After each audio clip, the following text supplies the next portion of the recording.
Hello guys, what's up and welcome back to the channel. I hope you all are doing great. तो स्वागत है आप सभी का एक बार फिर मेरे अपने यूट्यूब चैनल पर। आज का वीडियो काफ़ी इन्फॉर्मेटिव वीडियो होने वाला है क्योंकि हमारी बाइक बजाज डोमिनार 400 को 6 महीने से ऊपर हो चुका है and it's time to give ownership review. So आज मैं अपना ओनरशिप रिव्यू देने वाला हूँ। मेरा एज अ ओनर मेरा 6 महीने में कैसा एक्सपीरियंस रहा।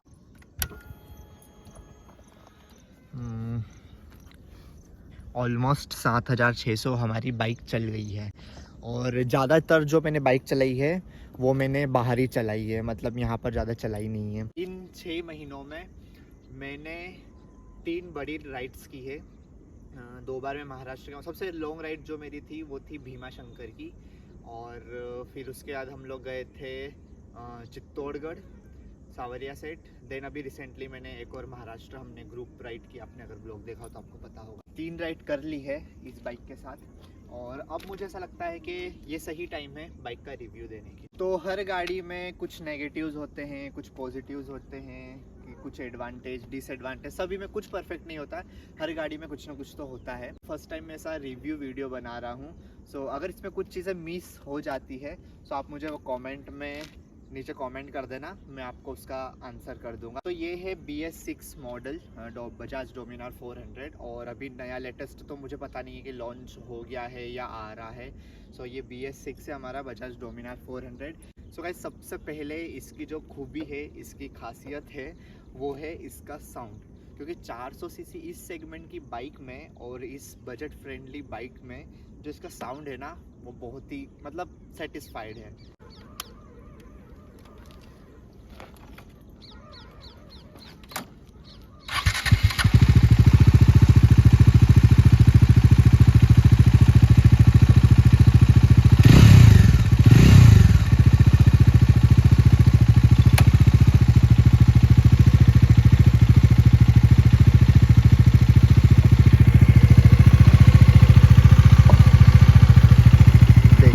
प्यारा साउंड है। तो मुझे ये सबसे बड़ा मतलब एडवांटेज लगा इस बाइक का कि इस 400 सीसी के सेगमेंट में इतना अच्छा साउंड, और मतलब मैं सेटिस्फाइड हूँ।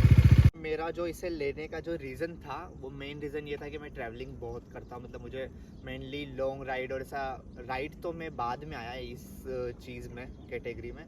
पहला तो मेनली मेरा यही है कि टूरिंग वगैरह, ट्रिप पर जाना, राइड करना, ये सब पसंद है। सो उस राइड के ही हिसाब से मैंने ये बाइक हम लोगों ने सिलेक्ट की है, भैया और मैंने, हम दोनों की पसंद है ये। तो हमने ये इसीलिए सिलेक्ट की है क्योंकि मेन तो इसका जो वेट है वो काफ़ी सही है एज अ टूर पर अगर आप जा रहे हो, टूरर बाइक। और सेकंड, इसका जो राइडिंग पोस्चर है वो भी देखो कितना कंफर्टेबल है, मतलब कोई दिक्कत नहीं आती है, एकदम रिलैक्स होकर आप चलाते हो। तो ये इसके पहले एडवांटेज हो गए, इस कारण हमने ये बाइक को सिलेक्ट किया। देन इसका वेट जो है ना, ये ऑलमोस्ट 194 kg का वेट है। सो मैंने इसके साथ जितनी भी राइड की ना, पहले मैं डर रहा था कि वेट बहुत ज़्यादा है, कैसे क्या मैं संभालूंगा, फिर उसके ऊपर से अगर हम लोग टॉप बॉक्स और ये सब लगाते हैं, बट ऐसा नहीं हुआ। इसका वेट से बहुत ज़्यादा इसका मुझे एडवांटेज, मेन चीज़ वही लगा, क्योंकि अगर आप क्रूजिंग वगैरह करते हो 120, 35, 40 तक भी चलाते हो तो गाड़ी एकदम पूरी रोड पर चिपक कर चलती है। सो ये इसका बहुत बड़ा एडवांटेज है। बिल्कुल भी विंड ब्लास्ट भी होता है तो काफ़ी हद तक कंट्रोल कर लेती है। और अब हम इसकी बात करें अगर इसकी माइलेज की, तो माइलेज तो इसका मुझे मतलब सिटी में और नॉर्मल 50-100 किलोमीटर में 28 से ज़्यादा तो दिया ही नहीं, 28 का। बट हम लोग गए थे राजस्थान में, तो पूरे थ्रू आउट दी 2-3 दिन के ट्रिप में इसने मुझे 30 का एवरेज दिया माइलेज। सो ठीक है, अब इतना काफ़ी है, मतलब मैं तो उसमें ही खुश हो गया 30 का दिया तो। और 400 सीसी की इस सेगमेंट की मतलब बाइक में बजाज मुझे 30 का एवरेज मुझे दिया, सो आई एम सेटिस्फाइड। वरना तो मेरा 28 से ऊपर तो जाता ही नहीं है। बट राजस्थान वाली राइड में हमने चलाया था करीबन 90-100 ऐसा ही हमने चलाया था, ज़्यादा से ज़्यादा 110, हम 3 लोग थे। सो 90-100 के अराउंड में मुझे 30 का एवरेज इसने दे दिया है। तो अगर मैं ऑफ रोडिंग की बात करता हूँ तो मैंने फुल्ली ऑफ रोड तो नहीं किया है एकदम पूरा प्रॉपर वाला, बट मैंने 3 से 4 बार मैंने ऑफ रोडिंग की है। उसमें प्रॉपर रोड खुदा हुआ था और गड्ढे वगैरह भी थे, बड़े बड़े पत्थर भी थे। तो नॉर्मल ऑफ रोड के लिए बढ़िया है गाड़ी। बाकी एक्सट्रीम ऑफ रोड के लिए आपको पता ही है, इसका जो ये है यहाँ पर हमारा गार्ड, तो इसकी दिक्कत आती है। बाकी नॉर्मल ऑफ रोड के लिए बढ़िया है, और अगर आपको लॉन्ग राइड करनी है तो उसमें ऐसा ऑफ रोड का ज़्यादा सीन नहीं होता है। और अभी रिसेंटली हमने महाराष्ट्र की राइड में भी रिवर क्रॉसिंग भी किया था, तो बढ़िया है, मुझे कहीं कोई दिक्कत नहीं आई। Guys as usual as it is, अगर हम बात करें इसके नेगेटिव साइड की, जो मैंने इन 6 महीनों में फेस किया है, तो वो है इसका वेट। जो मैं इसका वेट पॉजिटिव बता रहा हूँ वो अब सेम मैं इसका नेगेटिव में बताता हूँ। नेगेटिव में वो कैसा है, क्योंकि अगर हम सिटी या नॉर्मल जाते हैं, सिटी वगैरह 10-15 किलोमीटर के इसमें भी, तो इसका जो वेट है ना हैंडल का, मेरा ये कम्प्लीटली मेरा इधर का जो हाथ है ना, ये पूरा दुखने लग जाता है, राइट हैंड वाला। मतलब इतना वेट लगता है। सिग्नल पर भी थोड़ा रोक रहे हो, मतलब यहाँ से अगर कुछ 500 मीटर पे सिग्नल है, 1 किलोमीटर पे सिग्नल है, अब बार बार रोक रहे हो ट्रैफिक में, बार बार क्लच गियर ये दबा रहे हो, तो उस टाइम पर हाथ पर बहुत ज़्यादा प्रेशर पड़ता है। सो ये मुझे इसका नेगेटिव लगा पहला। इसका अगर हम नेगेटिव की बात करें, डिसएडवांटेज की, इसका जो वेट है ये सिटी के हिसाब से तो बिल्कुल नहीं है, जितना मैंने इन 6 महीनों में देखा है, एक्सपीरियंस किया है, मेरा पर्सनल एक्सपीरियंस, तो ये सिटी के लिए तो ये बाइक बिल्कुल भी नहीं है।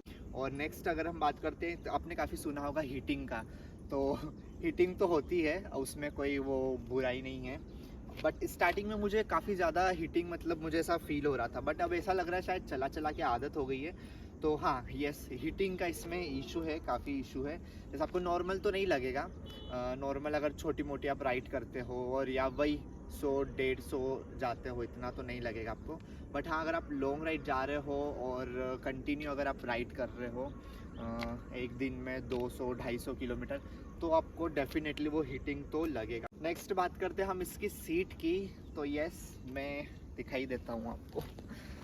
सीट जो है हमारा दूसरा मेजर नेगेटिव है।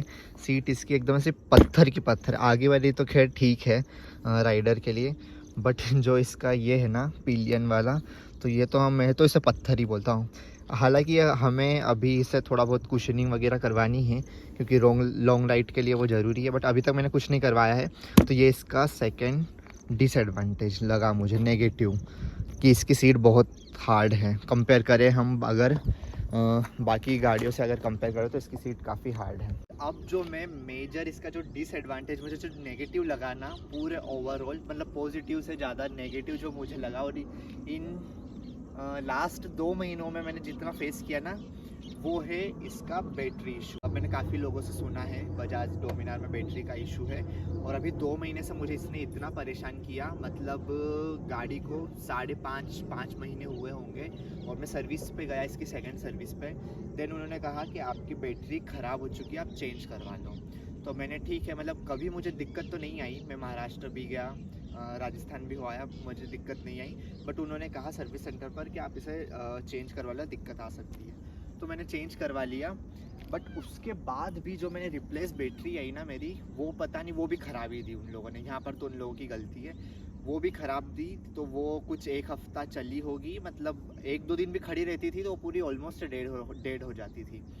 तो ये भी एक इसका रीज़न है। फिर देन मैंने थर्ड बैटरी आई मेरी, तो वो अभी मेरी ठीक चल रही है। सो मुझे वो तो खैर सेकंड बैटरी हमारी ख़राबी आई थी, बट जो फर्स्ट बैटरी थी वो 5-6 महीने में कैसे ख़राब हो सकती है, वो मुझे समझ नहीं आया, बिल्कुल भी समझ नहीं आया। मतलब गाड़ी मेरी अभी ज़्यादा चली भी नहीं है, तो ये मुझे बहुत, बैटरी ने बहुत परेशान किया है। और ये काफ़ी लोगों से मैंने पता किया, यूट्यूब पर भी मैंने देखा बैटरी का इशू है डोमिनार में।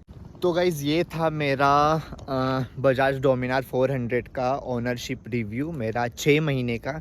6 महीने में मैंने जितना एक्सपीरियंस किया वो मैंने आप सबके साथ शेयर किया।